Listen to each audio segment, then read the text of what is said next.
গতকাল বিএনপি যখন তার মনোনয়ন ঘোষণা করেছিল তারপর আরেকটা খুব গুরুত্বপূর্ণ খবর বেশ ধামাচাপা পড়ে গিয়েছে। সেটা হলো সরকার জুলাই সনদ বাস্তবায়ন নিয়ে এক অদ্ভুত বা উদ্ভট প্রস্তাব দিয়েছে। আমাদের একটু আলোচনা করে দেখা দরকার সরকার এই কাজটা কেন করছে, এটা ফল দিতে পারে কিনা, নাকি এটা একটা বড় সংকট তৈরি করতে যাচ্ছে। আমরা জানি জুলাই সনদ বাস্তবায়নের পদ্ধতি নিয়ে যে রিপোর্ট শেষ পর্যন্ত ঐক্যমত্য কমিশন দিয়েছে সেটা রাজনীতিতে এক সংকট তৈরি করেছে। সেটার পর গতকাল উপদেষ্টা পরিষদ একটা জরুরি মিটিংয়ে বসার পর সেখান থেকে কয়েকজন উপদেষ্টা সংবাদ সম্মেলনে আসেন। সেখানে জানানো হয় এখন আর সরকার কিছু করবে না, দলগুলোকে তারা 7 দিন সময় বেঁধে দিয়ে বলছেন 7 দিনের মধ্যে তোমরা নিজেরা বসে ঠিক করো কি করবে, না হলে সরকার তার সিদ্ধান্ত নিতে যাচ্ছে এবং সরকার তার মতো করে সিদ্ধান্ত নেবে। সম্ভবত কেউ জিজ্ঞেস করেছিল যে এটা কি আলটিমেটাম কিনা। ডক্টর আসিফ নজরুল বলেছেন এটা আলটিমেটাম না, তারা তাদের বক্তব্য জানিয়েছেন, তারা রাজনৈতিক দলগুলোর উপর এই দায়িত্ব ছাড়ছেন।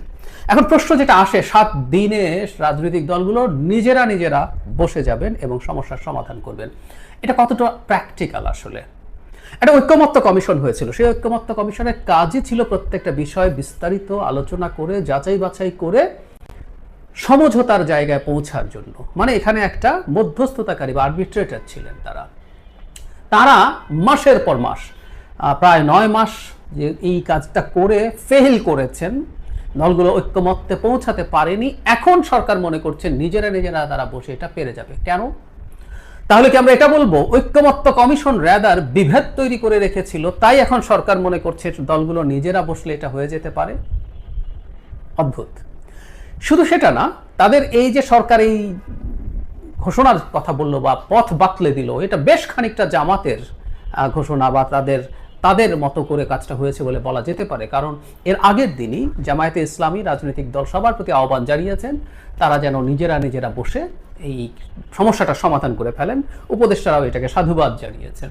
মানে জামাত যা চেয়েছে সেটার এক ধরনের রিফ্লেকশন। মানে এই সরকার যাই করে মোটা দাগে, বিশেষ করে সংস্কার ইস্যুতে, সেটা জামাত, এনসিপি বা তাদের সাথে অ্যালাইন্ড যেসব দল আছে তাদের মনের ইচ্ছা পূরণ করছে, এটা মনে হবার যথেষ্ট যৌক্তিক কারণ আছে।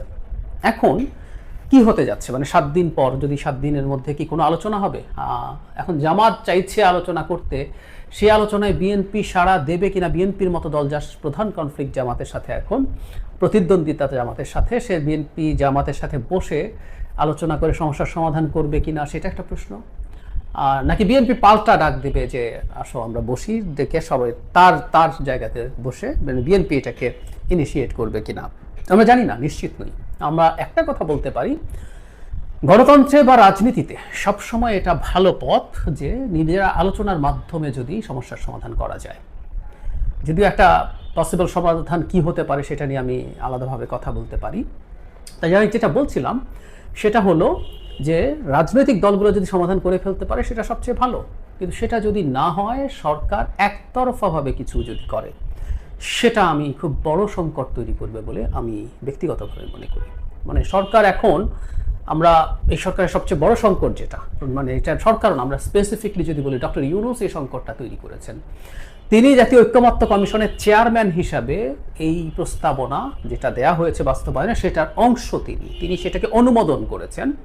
এখন তিনি আবার এটাকে বাস্তবায়ন করছেন। তার মানে জিনিসটা প্রবলেম এই জায়গায় দাঁড়াচ্ছে, ঐক্যমত্য কমিশন এটা যদি একেবারে ওনাকে বাদ দিয়ে হতো তাহলে সুবিধা ছিল যে ডক্টর ইউনূস একটা নিরপেক্ষ জায়গা থেকে এই কাজটা করছেন। কিন্তু এখন কিন্তু সেটা দাঁড়ালো না।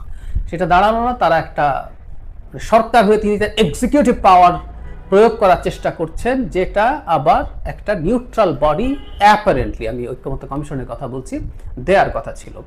সুতরাং এটা একটা কেওস তৈরি করতে যাচ্ছে। কারণ আমরা দেখেছি সরকার ঐক্যমত্য কমিশনের এজেন্ডা আছে, যদিও এই সরকারের এজেন্ডা থাকার কথা ছিল। ডক্টর ইউনূস ডেইলি স্টার সম্পাদকের সাথে আলাপ করার সময় তার ক্ষমতায় আসার কয়েক মাসের মধ্যে একটা ইন্টারভিউতে বলেছিলেন তারা ফ্যাসিলিটেটর, তারা কোনোভাবেই কোনো সরকার নন। সেটা যদি হয়ে থাকে, তারা এখন এভাবে এটাকে ইম্পোজ করা এবং তাতে কোনো না কোনো একটা পক্ষ, বিশেষ করে মানে কাদের পক্ষ হতে পারে সেটা আমাদের এই সার্বিক সংস্কারের আলোচনায় আমরা দেখতেই পেয়েছি ভালোভাবে। সো এটা আসলে একটা রাজনৈতিক সংঘাতের পরিস্থিতি তৈরি করতে পারে। বিএনপি নমিনেশন নিয়ে আলোচনা এবং সমালোচনা যত যাই হোক না কেন সেগুলো আপাতত শেষ হয়েছে বলা যায়। মোটা দাগে যা যা হয়েছে মানুষের হয়তো চুলচেরা প্রার্থী ধরে ধরে আরও বিশ্লেষণ আসবে, কিন্তু এই ঠান্ডা অবস্থায় আমাদের নাগরিকদের এই ব্যাপারটা আসলে খেয়াল রাখা দরকার। আমাদের একটা কথা মনে রাখতে হবে, বাংলাদেশে জাতীয় নির্বাচনটা হলো প্রধানতম। বাংলাদেশে যদি নির্বাচন, সংস্কার, বিচার, যে তিনটাকে সরকার প্রায় খুব জোর গলায় বলতো, সরকার 3 নম্বরে গিয়ে নির্বাচনের কথা বলতো, ঠিক আছে আমরা যদি সময়ের হিসাব করি, তিনটার মধ্যে যদি একটা বেছে নিতে হয়, যদি একটা বেছে নিতে, আমি বলছি না একটা বেছে নিতে হবে, কিন্তু একটা যদি বেছে নিতে হয় সেটা নির্বাচন। কিন্তু আমরা দেখছি কেউ কেউ মনে করেন সংস্কার, কেউ বিচার, এগুলো না হলে নির্বাচনেরও দরকার নেই। জামাতে ইসলামী তো বলেছে নভেম্বরে গণভোট করতে হবে, তাতে তাদের যুক্তি হচ্ছে এই যে তারা মনে করেন গণভোটটাই প্রধান, গণভোটের মাধ্যমে সংস্কারটাই প্রধান, নির্বাচন পরে হলেও হবে। আমরা দীর্ঘদিন থেকে যে প্রেক্ষাপট তৈরি করেছে জামায়াতে ইসলামী, লোয়ার হাউসে পিআর, গণভোট নভেম্বরে দেও, এসব বলে, এগুলো আসলে বলেছি তারা তাদের আলোচনায় থাকার চেষ্টা করেছে, এসবের মাধ্যমে বার্গেইন করার চেষ্টা করেছে। প্লাস এখন বিএনপির উপরে সম্ভবত চাপ তৈরি হবে, কারণ সরকার দেখা গেছে জামাতের সাথে কথা বলেছে। জামাত এখন বলবে হয়তো আমি তো লোয়ার হাউসের পিআর থেকে বেরিয়ে গেছি, আমি নভেম্বর থেকেও সরে আসলাম, তাহলে বিএনপি তুমি নির্বাচনের দিন গণভোট এটা তো আমরা মানছি, আর আপার হাউসে পিআরটা মেনে নাও। আপার হাউসে পিআর মেনে নেওয়ার পথ এটা সঠিক কিনা আমি জানি না। আমি মনে করি এইভাবে ঘাট ধরে মানানো, বিএনপির আপার হাউসের পিআরটা অনেক আগে মেনে নেওয়া উচিত ছিল বলে আমি মনে করি। কারণ বিএনপি যে দাবি, যেভাবে আপার হাউস গঠন করতে চায়, সেটা আমার কাছে খুব সঠিক চিন্তাপ্রসূত সিদ্ধান্ত বলে মনে হয় না। কিন্তু এখন যে জায়গায় গেছে, নির্বাচনকে সামনে রেখে বিএনপি কতটা অ্যাফোর্ড করতে পারবে, কারণ নির্বাচনকে সামনে রেখে কোনো দল কারো দাবির মুখে পরাজিত হয়েছে এই বোধ তৈরি হওয়ার সম্ভাবনা থাকে। আবার একই সাথে একটা দল যদি সত্যিকার অর্থে কোনো দাবি মেনে নিয়ে একটা গণতান্ত্রিক মানসিকতা বা সমঝোতার মানসিকতা দেখায়, সেটাও খুব খারাপ না। বটম লাইন হচ্ছে 7 দিন আমরা দেখব, আমরা চাই রাজনৈতিক দলগুলো যদি ভালো হয়, সবচেয়ে ভালো হয় এটা যে রাজনৈতিক দলগুলো তাদের মতো করে এই সিদ্ধান্ত নেবেন। কিন্তু যদি না পেরে যান, সরকার গায়ের জোরে এমন কিছু করা উচিত হবে না যেটা মাঠে কেউ তৈরি করে। প্রয়োজনে সরকার আবার বসবে, এখন কিছু করার নেই, কারণ হলো সরকারকেই বসতে হবে। যদিও সরকার প্রধান নিজেকে প্রশ্নবিদ্ধ করেছেন, তার উচিত মেজর স্টেক হোল্ডারদের সাথে বসে আবারও কথা বলা। সংকটটা বা ঝামেলাটা সরকার বাঁধিয়েছে, যেটার অংশ সরকার মানে ঐক্যমত্য কমিশন, যেটার অংশ ডক্টর ইউনূস। সুতরাং এটা সমাধান তার নেতৃত্বেই হওয়া উচিত। হুট করে এমন কিছু করে ফেলা উচিত হবে না যেটা আদতে পরিস্থিতিকে বিশৃঙ্খল করে তোলে। সরকার ভাবতেই পারে আমরা একটা সিদ্ধান্ত দিয়ে দেই, বিএনপিকে ভয় পাইয়ে দেওয়ার পর বিএনপি যদি নেগোশিয়েট করে ভালো কিছু হবে। আমাদের একটা কথা মনে রাখা দরকার, ভবিষ্যতে বাংলাদেশে যে সরকারটা আসতে যাচ্ছে সেটা খুবই কনফিডেন্ট, শক্তিশালী একটা সরকার হওয়া দরকার।